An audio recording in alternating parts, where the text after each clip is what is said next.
Tổng Bí thư, Chủ tịch nước Tô Lâm dự lễ phát động ủng hộ đồng bào bị thiệt hại do cơn bão số 3. Chiều ngày 10 tháng 9, tại Hà Nội, Đoàn Chủ tịch Ủy ban Trung ương Mặt trận Tổ quốc (MTTQ) Việt Nam tổ chức lễ phát động ủng hộ đồng bào bị thiệt hại do cơn bão số 3 gây ra.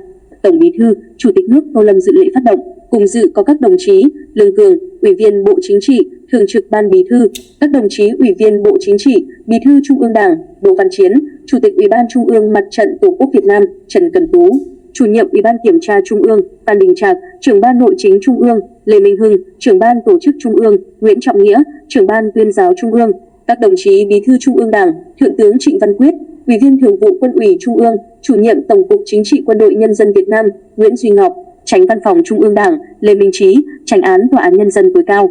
Tham dự còn có đại diện lãnh đạo các ban, bộ, ngành, cơ quan trung ương và một số tỉnh, thành phố, đại biểu là lãnh đạo các tập đoàn, tổng công ty, doanh nghiệp, ngân hàng, tổ chức, cá nhân, các chức sắc tôn giáo, nhà hảo tâm đăng ký ủng hộ. Tại buổi lễ, các đại biểu đã dành 1 phút tưởng niệm các nạn nhân và cán bộ, chiến sĩ đã hy sinh khi làm nhiệm vụ phòng chống bão số 3. Thay mặt Đoàn Chủ tịch, Ủy viên Bộ Chính trị, Bí thư Trung ương Đảng, Chủ tịch Ủy ban Trung ương Mặt trận Tổ quốc Việt Nam Đỗ Văn Chiến đã đọc lời kêu gọi của Đoàn Chủ tịch Ủy ban Trung ương Mặt trận Tổ quốc Việt Nam về vận động ủng hộ đồng bào khắc phục thiệt hại do cơn bão số 3 gây ra. Chủ tịch Ủy ban Trung ương Mặt trận Tổ quốc Việt Nam Đỗ Văn Chiến cho biết, trong những ngày vừa qua, cơn bão số 3 Yazi với cường độ rất mạnh đã tràn vào các tỉnh miền Bắc nước ta. Mặc dù lãnh đạo Đảng, Nhà nước, các cấp, ngành đã chỉ đạo quyết liệt, các cơ quan, đơn vị, các lực lượng quân đội, công an cùng với nhân dân đã triển khai đồng bộ nhiều biện pháp phòng, chống. Tuy nhiên với sức gió siêu mạnh, cơn bão đã gây ra sức tàn phá rất lớn. Trong khó khăn hoạn nạn, các cấp ủy Đảng, chính quyền, Mặt trận Tổ quốc Việt Nam đã huy động hàng nghìn lượt cán bộ, chiến sĩ quân đội, công an, đoàn viên, thanh niên, cộng đồng dân cư kịp thời giúp đỡ, sơ tán, cứu hộ, bảo vệ tính mạng, tài sản của nhân dân. Trong đó có 2 sĩ quan quân đội và công an đã dũng cảm hy sinh khi làm nhiệm vụ. Lực lượng vũ trang cùng với cán bộ cơ sở đã bất chấp nguy hiểm lao mình vào mưa rông, bão giật cứu giúp người dân. Mưa bão đi qua để lại hậu quả rất nặng nề. Chủ tịch Ủy ban Trung ương Mặt trận Tổ quốc Việt Nam khẳng định Đảng, Nhà nước đã và sẽ dành nguồn lực để khôi phục cơ sở hạ tầng, hỗ trợ tái sản xuất, đảm bảo đời sống nhân dân. Trong khi nguồn ngân sách nhà nước còn hạn chế, phát huy truyền thống đoàn kết, tương thân tương ái, lá lành đùm lá rách, miếng cơm xẻ áo.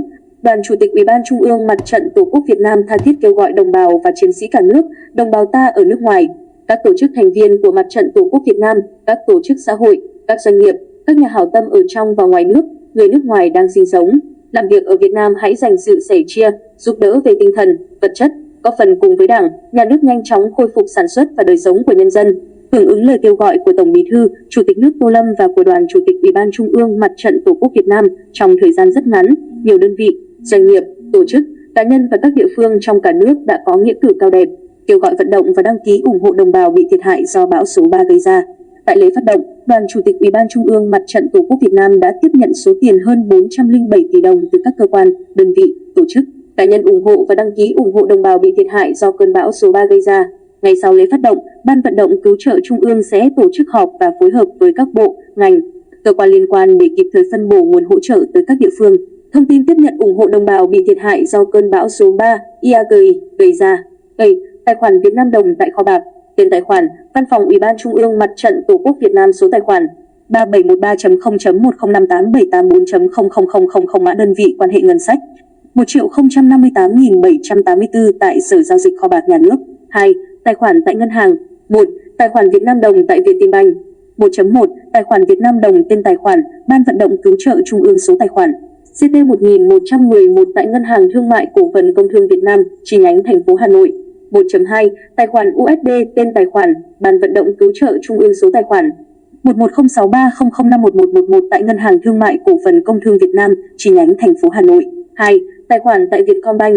2.1. Tài khoản Việt Nam đồng tên tài khoản Mặt trận Tổ quốc Việt Nam, Ban cứu trợ Trung ương. Số tài khoản 0011.00.19322418 tại Sở Giao dịch Ngân hàng Thương mại Cổ phần Ngoại thương Việt Nam. 2.2. Tài khoản USD tên tài khoản Mặt trận Tổ quốc Việt Nam, Ban cứu trợ Trung ương. Số tài khoản 001.1.37.193253.8 tại Sở Giao dịch Ngân hàng Thương mại Cổ phần Ngoại thương Việt Nam. EVDUC code BSTVNBX. 3. Tiếp nhận ủng hộ bằng tiền mặt, Phòng Kế hoạch Tài chính, phòng 109, phòng 111, Văn phòng Cơ quan Ủy ban Trung ương Mặt trận Tổ quốc Việt Nam số 46 Tràng Thi, Hà Nội.